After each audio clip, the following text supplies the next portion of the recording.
Assalamualaikum warahmatullahi wabarakatuh.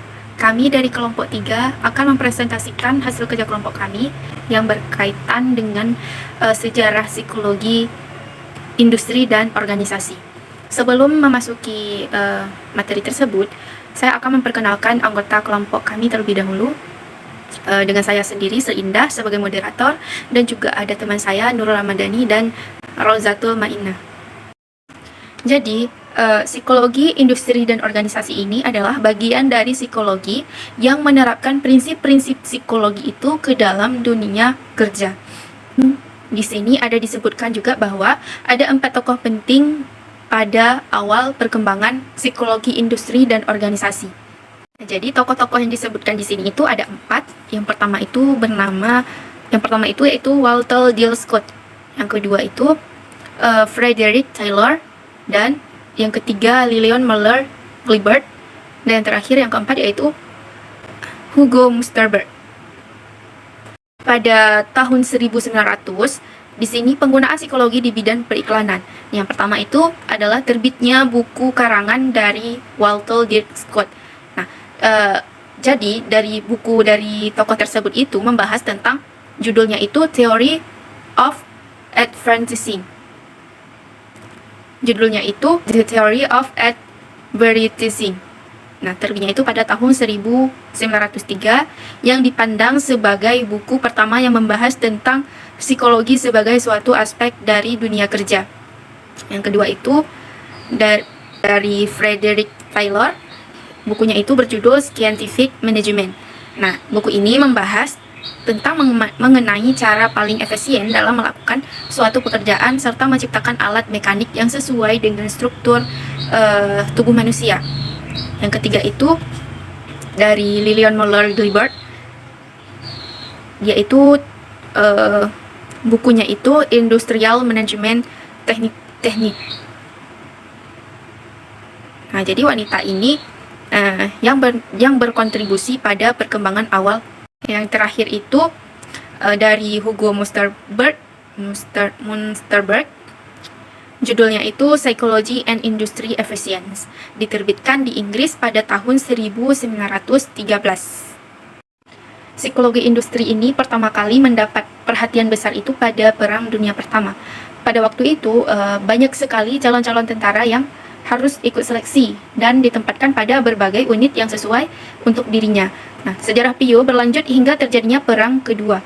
Selama Perang Kedua, bidang pelatihan dan pengembangan menjadi perhatian utama. Karena kekurangan tenaga kerja, terampil menyebabkan perusahaan harus meningkatkan pelatihan dalam perusahaan. Selanjutnya ada sejarah perkembangan PIO antara Perang Dunia Pertama dan Kedua. Psikologi industri pertama kali mendapat perhatian besar pada Perang Dunia Pertama. Pada waktu itu, banyak sekali calon tentara yang harus diseleksi dan ditempatkan pada berbagai unit yang sesuai untuk dirinya.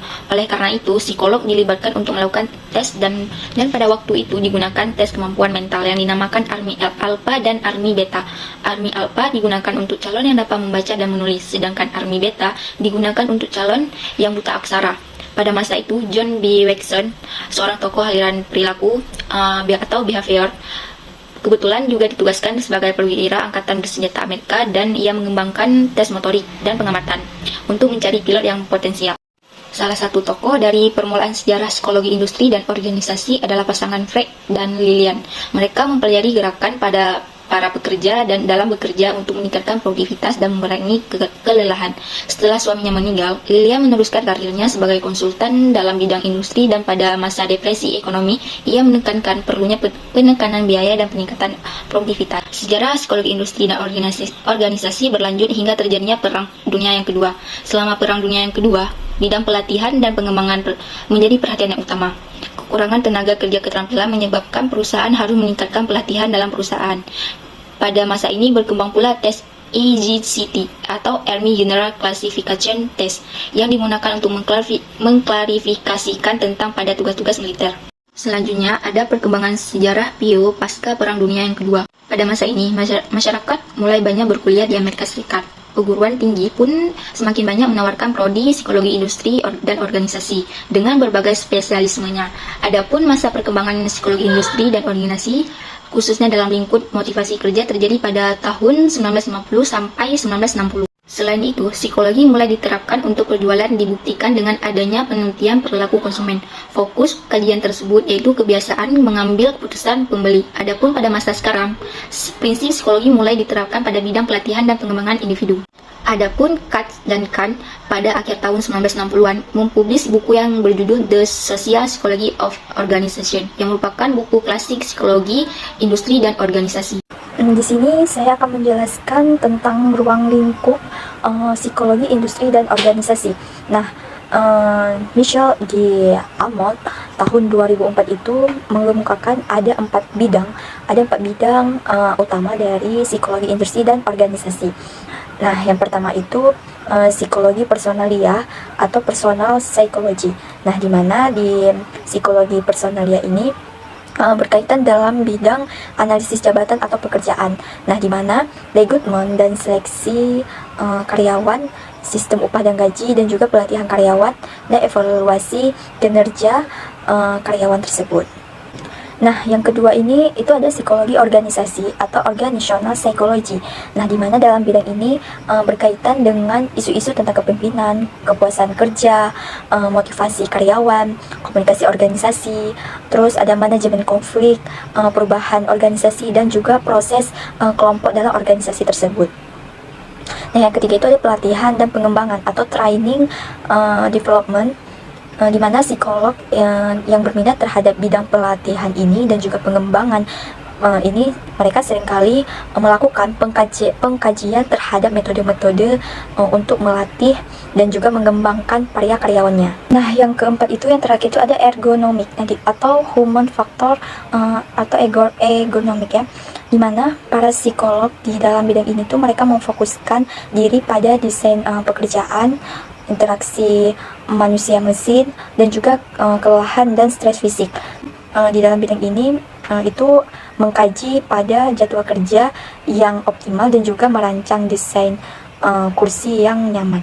Nah, selanjutnya itu pada tahun 2000 yang dikemukakan oleh Michinski, di mana terdapat bidang-bidang psikologi itu, bidang psikologi industri dan organisasi itu dibagi menjadi 6 bagian. Nah, yang pertama itu ada seleksi dan penempatan atau selection and placement.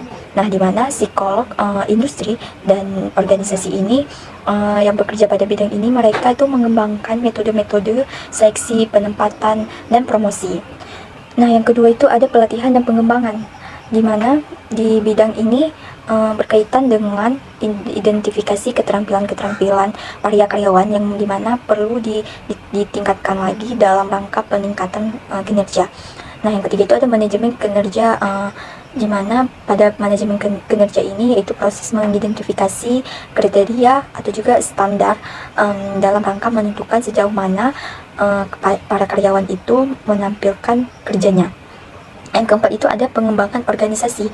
Nah, di mana dalam pengembangan organisasi ini yaitu proses analisis struktur di dalam organisasi ini untuk mempermudah atau mengoptimalkan kepuasan dan aktivitas para individu.